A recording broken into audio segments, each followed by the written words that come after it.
Welcome to my narrated step-by-step tutorial for my transparent watercolor painting, Edge of the Woods. This is narrated at normal speed and is the companion video to my demonstration video, which is recorded to music at 3x speed.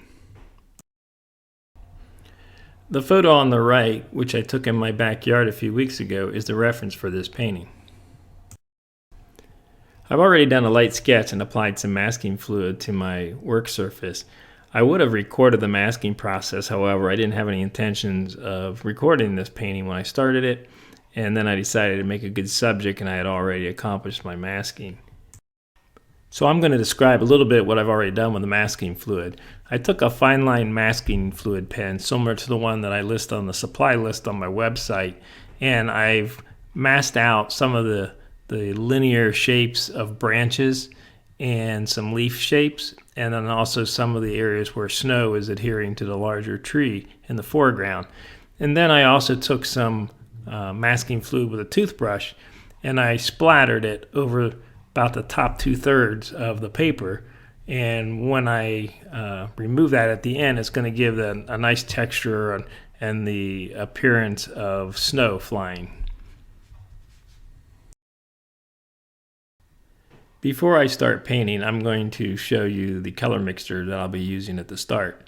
So I'm loading my brush with ultramarine blue, and I'm going to rinse it and load it with burnt sienna. These two colors are on opposite sides of the color wheel, so they're complementary. And when they're mixed together in the proper ratio, they'll give you a neutral gray. So I'm going to begin mixing these two colors together. And you can see it's still leaning very much towards burnt sienna, so I'm going to grab some more blue. And I'm going to start mixing that until I start to get a neutral gray, which I'm getting there. So I have quite a range. I have all the way from ultramarine blue to burnt sienna and everything in between with a neutral gray in the middle. So by changing the ratio and adding more of one color or the other, I can alter this neutral. So taking a little bit more burnt sienna, I warm that neutral up and I have a warm neutral.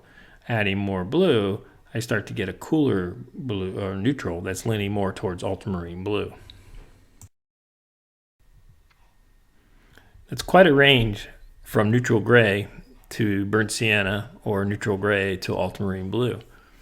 There's a lot of variation that you can achieve just with those two colors. Now I'm also going to be using some yellow ochre as I paint, and I'll be mixing this in along with this combination of ultramarine blue and burnt sienna. I'm ready to start my painting, and to do this I'm going to use a 1-inch flat brush, and you're going to see that I'm going to probably do 90-95% of the painting is going to be done with this flat brush. So as this video progresses, watch the different ways that I use this brush and the different types of strokes I can get out of this by using the side of the brush, the end of the brush, or a corner of the brush, and I can move it in different ways with my brush stroke to get different results. So I've started my painting by beginning this tree, and I'm using ultramarine blue, burnt sienna, and I'm bringing in some touches of yellow ochre.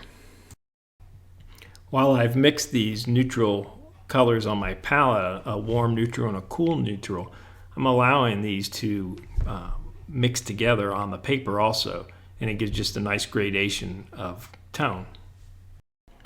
While I started to paint wet on dry, the further I go with this, I'm actually doing some wet and wet also. So I'm painting in a combination of those two approaches. You'll notice also that I haven't switched my brush yet. I'm continuing to use this 1-inch flat brush, and it's a silver black velvet 1-inch flat. It's a very nice series of brushes that a lot of people use. I know I have a number of them, and I really like them. And it's a squirrel synthetic blend, but it just has a nice feel to it, holds a lot of paint, and you can see that with this 1-inch flat brush I can get a very fine line with it, using it in the manner that I'm using it right now. So I'm changing the angle that I use this in the direction of my stroke, and you can see I can get a lot of different types of brush marks. And as I said at the beginning, this is going to be painted 90–95% of this painting will be done with this one brush. As with any of the materials I use, if you want more detailed information about this particular brush, you can find it on the studio page of my website, where I've got a complete listing of materials. I get asked quite frequently about the materials and equipment I use, and that's an easy way for people to access the information. I'm going to begin to develop this background, and I'm going to be putting in a lot of these linear shapes and branches. And one of the things that's not obvious at the moment is, because I planned ahead and did some masking, that a lot of these shapes that I'm putting down and marks that I'm putting down are going to be broken up when I remove that masking fluid to reveal the white of the paper. Even as I make some of these brush strokes, there's a textural quality in some areas I get because of the effect of having the masking fluid randomly applied across that surface when I splattered it with a toothbrush. It gives a nice textural quality, and that'll really come through when I remove the masking towards the end of this painting process. My approach to this painting is different than some of the other paintings I paint how I often paint, in that a lot of times I don't use any reference or very little reference when I paint. I just focus on developing a pleasing design. With this picture, I'm still focused on composition and design. However, I have an interest in giving an accurate representation of the scene in terms of the spirit of the scene and what it's suggesting there. I'm not trying to render the photograph. I'm not trying to do a copy of it, but I'm trying to present it in a manner artistically that gives the feeling of the scene and captures the shapes that are there and the values. But again, I'm using a 1-inch brush, so my approach isn't at all to try and render that, but just to give the suggestion and capture the spirit of that photograph that I took. So the problem I have to solve as we look at this photograph is, how do I accurately capture the spirit of what's going on in this scene without taking 20 hours in a small brush and sitting down and trying to copy each and every branch that's in the photograph. You'll see as I progress in my painting that my solution is to make a series of marks that gives the suggestion of this type of activity and overlap and patterns that happen in the actual photograph. So you can see to the left there, I've made a series of marks, and I'm continuing to make marks with this same flat brush. They're random, and they're not trying to copy any particular branch in the photograph, but they're just trying to capture the essence of what's happening there. And you start to get similar patterns and overlap, and little by little you'll start to see some depth. And as I get further along and then get towards the end of my painting process and remove that masking fluid, there'll be more activity and marks, and when the white of the paper comes through that I've masked. And that's how I'm solving the problem. You can see these just very quick brush marks. I'm just touching the paper, and I'm changing direction, and I'm grouping them together, and I'm trying to give a suggestion of the activity. It's very similar to like when you're painting, say, a distant pine trees.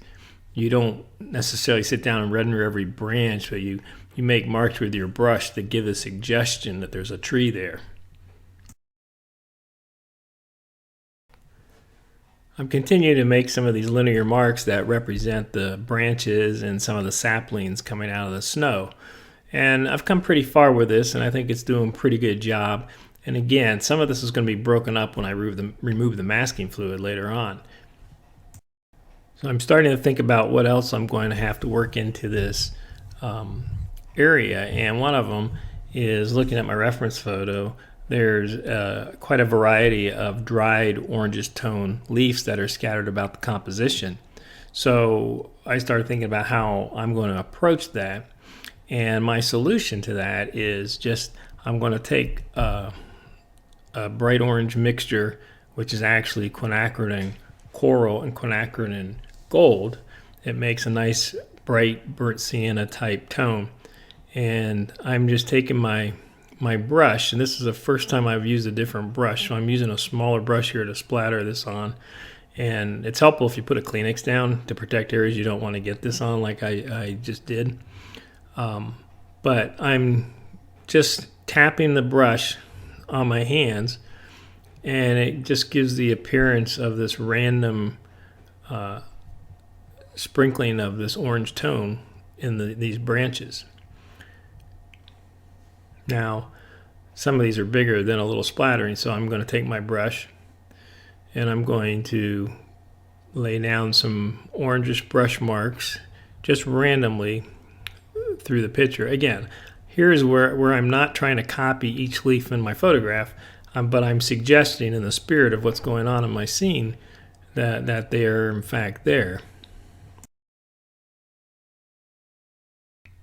To this point, everything's been about trees and branches, and now I'm going to start to begin to work on some of the snow. So the colors that I'm going to use as I work into that area are cerulean blue, ultramarine blue, rose madder quinacridone, and I'm also going to use a little bit of yellow ochre. And as I mentioned earlier, when we start talking about complements, I'm getting a mixture here of red and blue, and they're still going to be a little bright. It's going to be this purple. So when I mix the a yellow, which is more towards a complementary color, more on the opposite side of the wheel, it's going to neutralize these colors a little bit and make them feel a little bit more natural. So I've mixed this cerulean blue with the rose madder, and I've mixed some of the ultramarine blue with the rose madder. And now, here on the left, you can see I'm taking some of that yellow ochre and taking it in there. Now it starts to take it towards a neutral. And I'll use these colors in combination to make the colors that are out on the snow. Now here I've taken a little more cerulean and made that a little darker valued, still a middle value, but it has some ochre in it, and so it's more neutralized.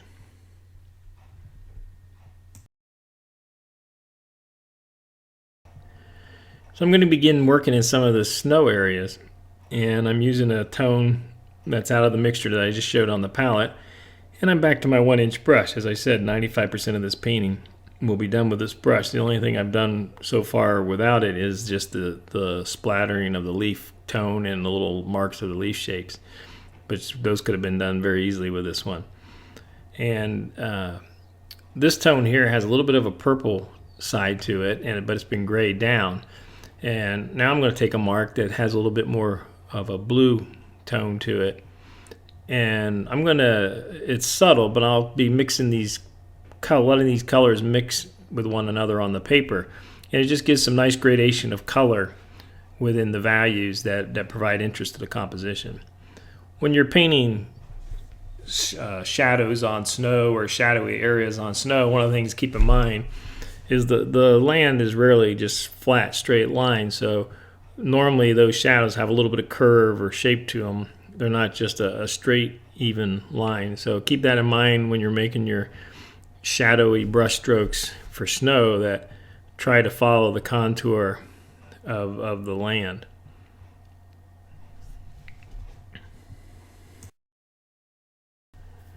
As I make these brush marks, I change the width of them often by changing the angle of my brush.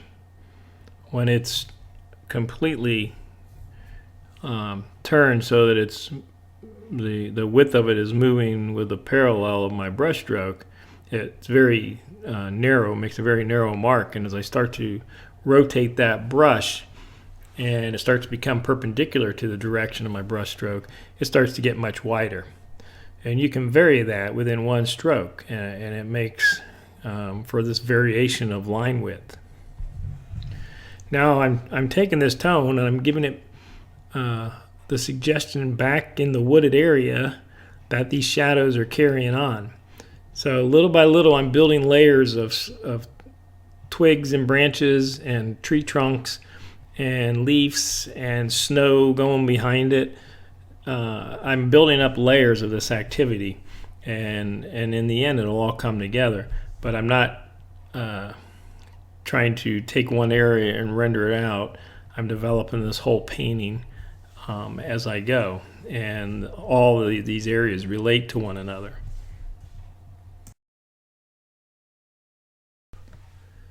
Here I'm going to make a mark here that's just a very narrow shadow representing a branch, the shadow from a branch that carries on. And here I'm going to take a little bit more colorful tone, leaning more towards the blue side. And I vary that across the composition. I put little indications of blue, and I'm going to work in some warmer tones also. But for the most part, the shadows are kind of purpley, but then I just give just the indication of some blue light bouncing around the composition. My paper's pretty wet from using the fine mist spray bottle, and so it's giving me some nice soft edges in the snow. I do dry my paper frequently with a hairdryer throughout my painting process. People ask when's a good time to dry your paper. I say when you can no longer make the type of mark you want, or you're getting undesirable mixtures or backwash on your paper. It's a good time to stop and dry it. In my videos, when you see me fade, it's often the point at which I'm drying my paper. I'm putting some of this blue and purple tone back here in the wooded area, and if you notice as I apply that, I kind of twist my brush around and make it so some randomness to it. And I hit it with a spray bottle to diffuse that color a little bit, but it just gives a suggestion that there's that same snow back there and some light bouncing around. So some more of the same there.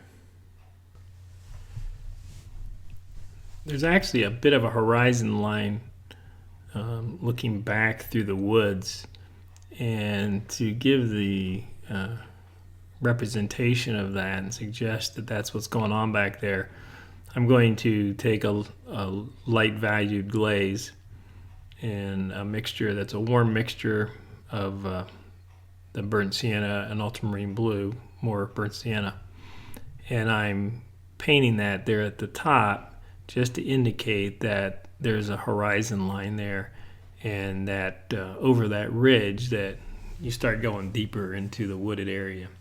So just that light glaze, middle value glaze over top of that is enough just to give the suggestion that there's a ridge there and that there's something distant behind there.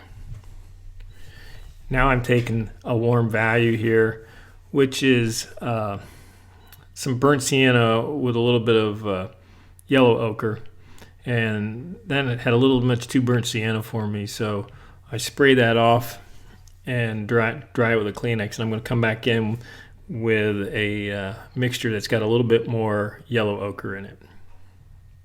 Now I'm just putting touches of this warm tone across the composition. It just kind of gives a suggestion there's some light bouncing around, some warm light. And then I'm going to soften the edges on it with the spray bottle.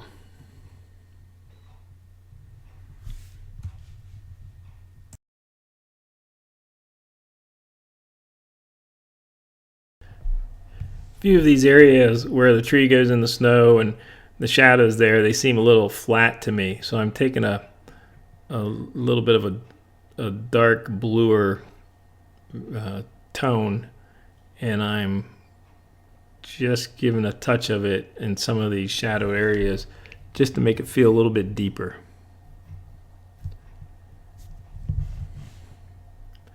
So I put that blue mark in there, then I've softened it up, but just to make it feel like it's just a little deeper than what it was looking like.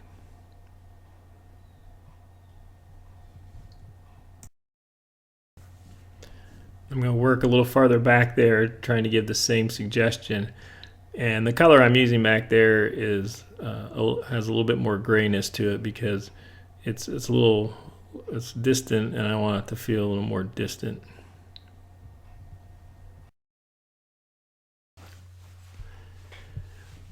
While I've been using some fairly dark values throughout the painting process, even from the start, I want to get a little bit darker and just change the shapes a little bit. I'm painting on the shadow side of this tree trunk to give it a little bit more dimension, but I want to work some darker values in here that are shaped a little different than what I've used so far. To this point, everything's very linear, and I want to bring a little bit of blockiness to some of those dark values so you don't just run off the page. There's something there to hold you. And so I'm going to start painting some on this tree in the foreground with a dark value. Right now I'm touching some of the shadowed areas that would be right on the edge of the snow, and some of those areas right now have some of the dried masking fluid. So when I take that masking fluid off, that white against that very dark value is really going to stand out. But I'm going to start to make a few brush strokes here that are blockier than what I've been using so far, I guess is the best word I can use to describe. They start to give you a resting place for your eye, and it doesn't run you off the page like all these tree trunks and branches kind of do. So I'm not going to cover the whole tree, but just giving some marks, some brush marks here and there that give the eye a holding place and break up some of the linear flow that's created by all these branches.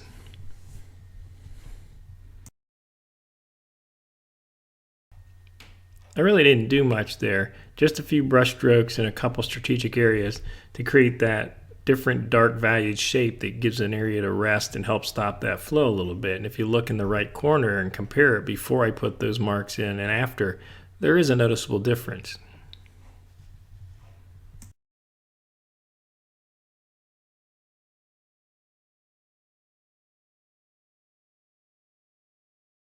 Here once again I've decided to change my brush, and I'm using a small rigger brush, and I'm just going to put a few final branch shapes in. And I can do this still with a larger brush, but sometimes I like to have the curvilinear ability of the liner brush. The one thing about using the flat edge on the 1-inch brush, that broad of a brush, it does have a turning radius on it, and sometimes I want something that's just a little bit sharper of a turn, such as in this case, so I'm going to use the rigger brush to create these limbs, these linear shapes that I'm putting in.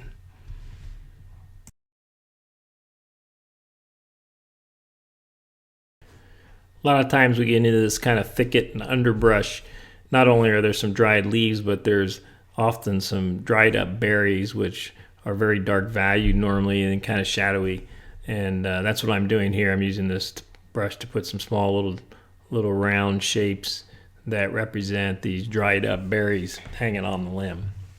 And I've done a number of these close-up paintings that are edge of a snowy riverbank or edge of a woods or that type of an environment. And almost always they have some of these dried berries, and they actually kind of give it some interesting dimension and detail, having those little round shapes there, again, because there's something that's different than all the linear branch activity that's going on. It just gives another shape in that environment to capture the eye. And there's some repetition there with the little round berry shapes with some of the little splatter from the leaf tone. And as I lift off the masking fluid, that'll be repeated again as some of the suggestion of snow where I've splattered the masking fluid. So it repeats that and starts to create a pattern of that shape.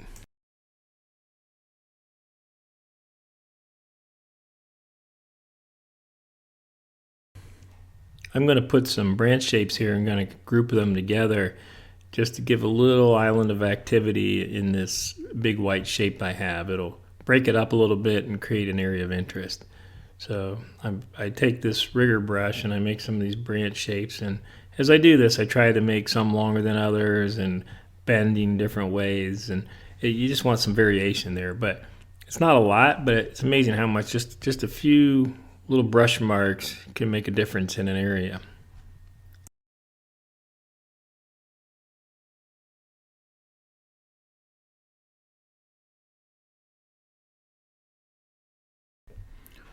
I'm going to make a few marks to create a little bit of overlap over this tree. That helps build another layer of depth into my composition. So I have this branch which is reaching out and going in front of this tree. I'm going to make a few more marks to give the suggestion that there's some overlap and some branches that are on this side of the tree.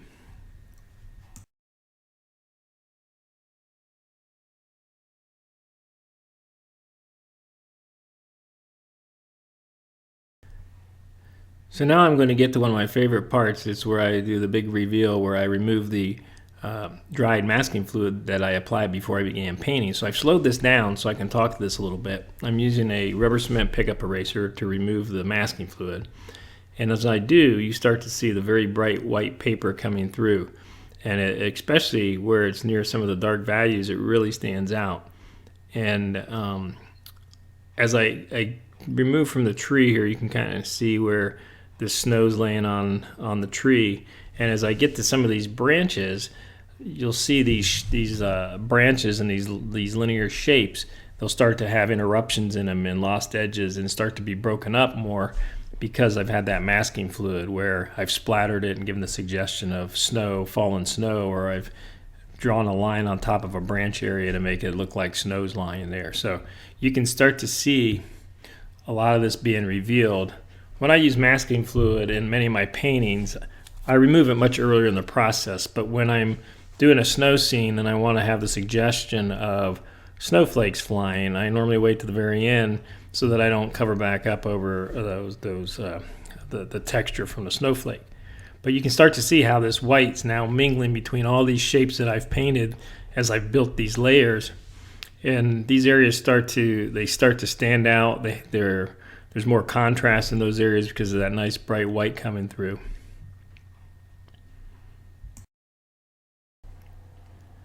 So I've been inspired by this photograph which I took in my own backyard and used that as the inspiration for my painting Edge of the Woods.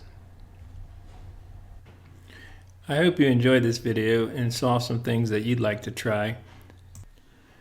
One of my objectives in this video was to highlight how much you can do with a single brush.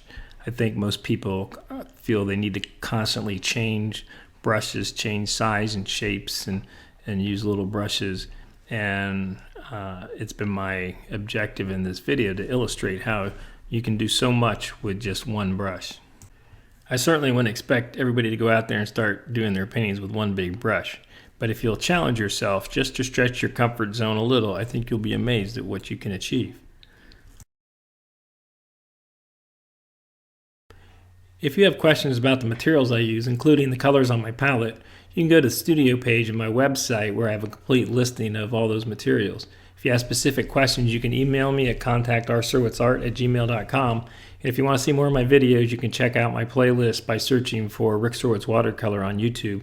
You can follow me on Facebook, and if you enjoyed this, please don't forget to like it, share it, and comment. Thanks for watching.